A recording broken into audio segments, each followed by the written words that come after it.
Hi, my name is Jonathan Scinto. I'm 39 years old. I live in North Belmont, New York. Welcome to my house.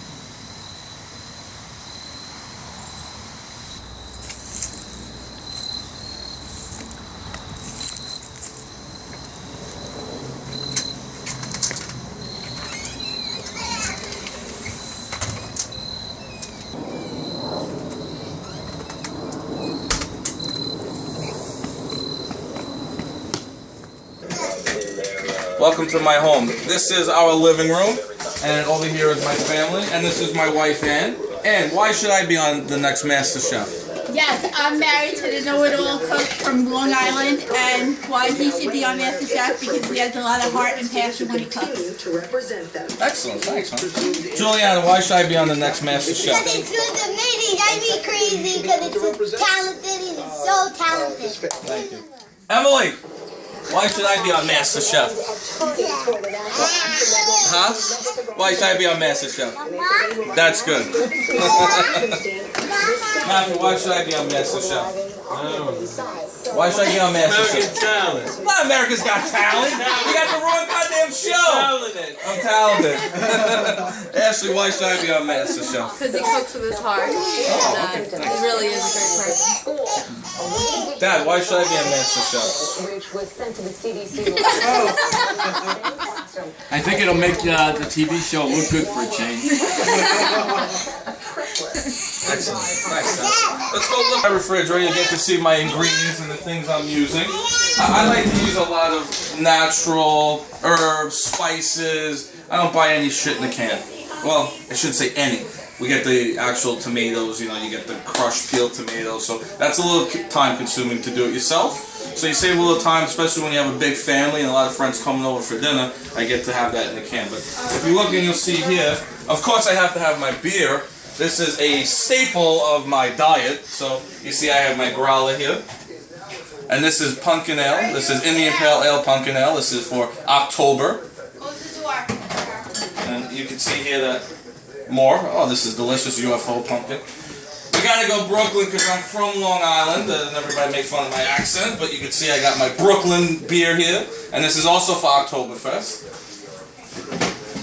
But you can see my herbs and spices. I like to do everything fresh. So I got lemongrass. We go a little Asian with this stuff. This is a great spice to put in soups. Works great with chicken. Of course, we got a little baby arugula. Gotta have some garlic, coming from an Italian family, right? I'll show you guys later how to crush that. Rosemary leaves, this is what I like to use in my chicken marsala soup. That's something that I made recently. I got some fresh basil here. We'll get that later. Another fresh basil, because I use a lot of it. And these are the portobello mushrooms. I can't live without these. These are great sauteed. And I'm going to make my dish later. I'm going to show you guys. I'm going to do a eggplant Napoleon. It's 3 layers of eggplant, lightly breaded with panko breadcrumbs. And I'm going to add beautiful ricotta cheese that I bought from Uncle Giuseppe's Market. I'm sure they'll love that. I gave them a little freaking pitch. I hope to get some money back for that. And then I'm going to use also in that as well some peppers and onions. Now I want to show you something that I'm proud of. Come this way, Chris. This here is my beer display, my beer refrigerator. So you'll see here we have some beautiful Sam Adams. We have Sam Smith. It's an oatmeal stout. It's delicious. And then you also have a reserve, a porter, which has got that nice body, which works really, really good with steak and meats.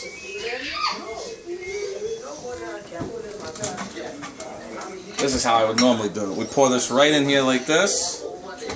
As a matter of fact, I'm cracking this open. You can see it's almost like wine, right? Oh, I'm getting weak. Shit. Oh. Damn, that thing would have moved. And then I would pour a little bit. Now you can see here a nice head it has. That's beautiful. I have no problem drinking this every day.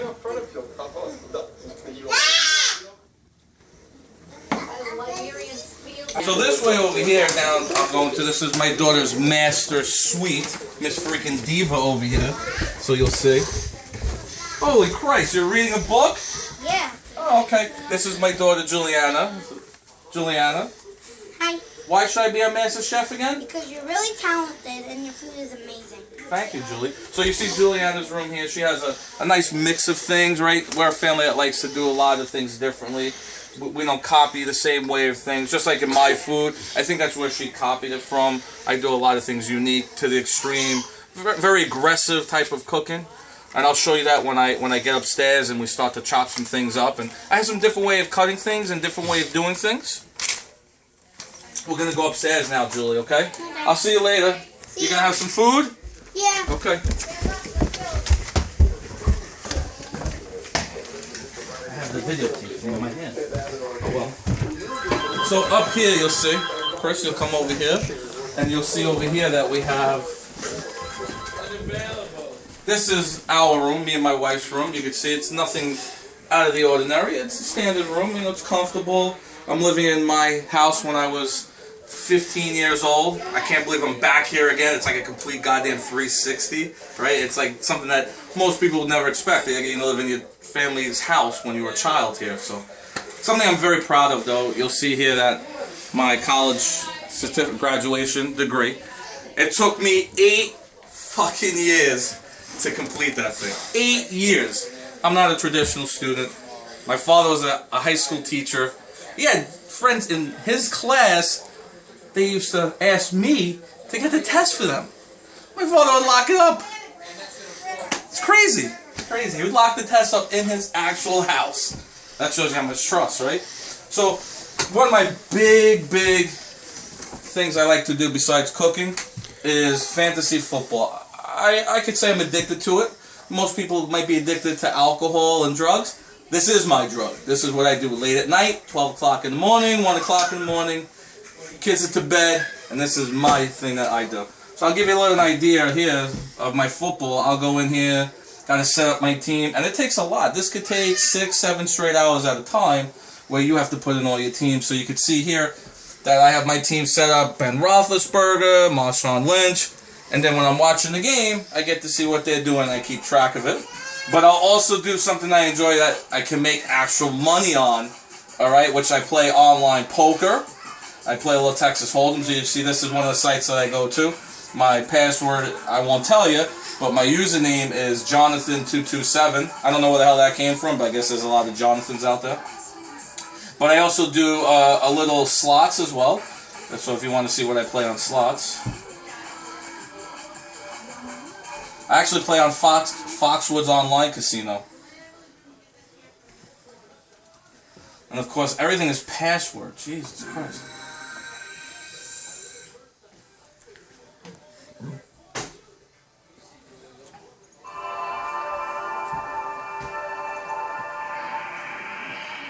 So I'll log on to this, and we'll have to wait because everyone has to introduce themselves and throw a little plug in here before the game actually loads. So I'll play with my credits here, and let's see if I can finally get a win, because it's been weeks. So maybe that we got you here, maybe you guys will bring me some good luck. Not happening as usual. Fuck. Alright, I'm leaving. So let me show you my daughter's room.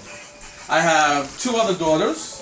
I have Emily and Gia, and you can see they sleep side by side. And then this is their room here. This is Gia's playpen crib, and this is Emily's area here. And they are my 2 little terrors. What are you doing on the steps? Huh? So come down this way, Chris, and we're going to start to do a little cooking. So welcome into my kitchen again, guys. Now we're going to show you a little bit of what I do here in the kitchen and how this relieves my stress. And yes, I'm throwing a knife up in the air, but there's no one here in the kitchen. It's not safe to do what I'm doing, but as in time we talk with our hands and also our equipment as well. So what I'm going to do here is I'm going to take the onion, and you don't want to cut the core part right here, because that's where the tears are going to start to happen, right? So what I normally do is I'll take a little bit of kosher salt, and I'll put it right here on the cutting board. And what that does, it absorbs the juice of the actual onion as well. So we're going to cut this bad boy in half, and you want to make sure it's flat, okay? That's very important. So this way it doesn't go flying. And I'm not into all this crisscross crap, okay? That's a restaurant. This is not a restaurant. This is home cooking. I'm making food for my family, okay? So I don't have time to do that. So I'm going to just cut this like this, get some nice little chops here. So it's going to be for my sauce, okay? And then we're going to go this way. And we like it chunky. And we'll saute it up. And we're going to throw this into the pot. And you can hear that, that's nice. That's what you want to hear, right? You don't want to put this in a cold pan. If it's a cold pan, you're not sauteing anything. And it's going to be very oily, and you're not going to have that nice caramelization on the onions, okay? So now I'm going to take the garlic, right? And the garlic is very important. I'm going to wipe this board down, because the garlic does not have to have all that. I'm taking a break here for 1 second. This is 13th Hour Beer by Sam Adams. You have to get this. This is a must-have. So we'll wipe down the board here. I'm going to take this and we're going to get this a little crushed. Okay? You don't have to be so easy with it. Help clear this off a little bit. Get rid of all the shells. So I like to smash the garlic. Okay? We don't want this too garlicky, because you're going to have that in your sauce. So if you see here, I got these beautiful plum tomatoes that I have in here that are kind of marinating in also some natural juices. I put a little tomato juice in there. I don't know if you guys didn't see that earlier before, but I put that in there. So we're going to chop up some garlic right here and get some nice cuts on here.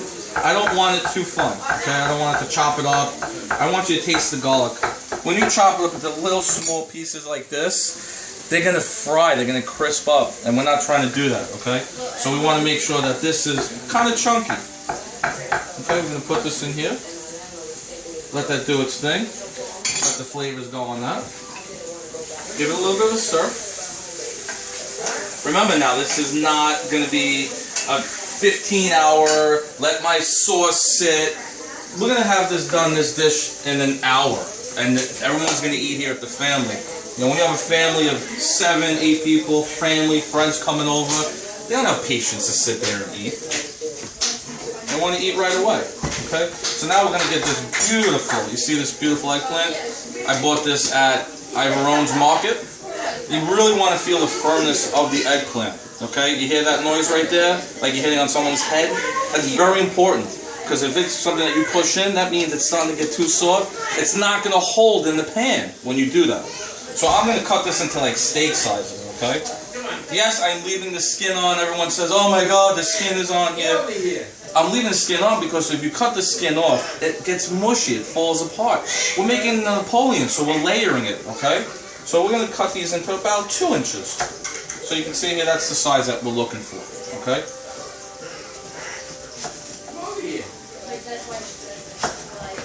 That's perfect. You got to make sure your knives are sharp too, people, because if they're not sharp, you're going to be going through a mess over here, okay? So now we're going to get our egg wash ready while this is doing its thing, okay? We're going to move this off the pan, right off the stove, okay? Remember, this is on. So what I just did, if you forget, you're in deep trouble, and always point this away from you if you don't want to have your head hit that. So I'm going to get a really good non-stick pan right here, because I want to get that nice caramelization on there, okay? And it's still hot, which is good, so that will save you a little time. I don't recommend doing what I just did, but I'm used to my own kitchen and where everything is, so I can get away with it. So let's just take a little bit of butter spread. I don't like to use butter, it's not healthy for you. I'm trying to cut down on the fat. So we'll let that simmer a little bit and get that down. So now we're going to take the egg wash that I just had. Where the hell did my eggs go? Here they are. So we're going to mix up the eggs. And I don't like to use too many eggs in there. I'll use one nice extra jumbo large egg, okay? And I use about maybe, not even a cup of water. 3/4 of a cup. And what we're going to do is a real simple thing now, okay? And it's just a dunk method. Dunk this right in, get this nice and wet on both sides. And I'm using really good panko breadcrumbs. Yes, an Italian person using panko breadcrumbs. Classic Japanese breading. Panko breadcrumbs hold up better. They stay crunchier. They're not like breadcrumbs. Hey, Jules, they're not like breadcrumbs where they get soggy, the oil gets in there, they're not crispy. You ever have it on your chicken cutlets sometimes? The Progresso breadcrumbs, and they're very soggy. I don't like that. So we're going to get this nice and crispy. Okay, and pat it in. Pat it in. Make sure you get all of the breadcrumbs in here. Let it do its thing. You can see how it doesn't look like it's sticking, but it is. Make sure you get the sides of it. Okay? And we're going to put this right in here. Okay? We're going to do the same thing to this. Pat it in. Make sure you get this nice and golden brown. You don't want to crowd the pan either, alright? You guys, if you crowd the pan, I'm telling you right now what's going to happen. You're going to lower the temperature in the pan, and it's going to become an absolute mush mess, okay? And you're not going to get that crispiness because you're lowering the heat. Okay, so let that do its thing. So I'm going to let this do its thing, guys, and we're going to show you a final dish in a few minutes. And I'm going to be the one that's going to be able to eat it, and you guys are going to just sit there and watch, so doesn't that suck? Here's my plated dish. Now get the hell out of my house.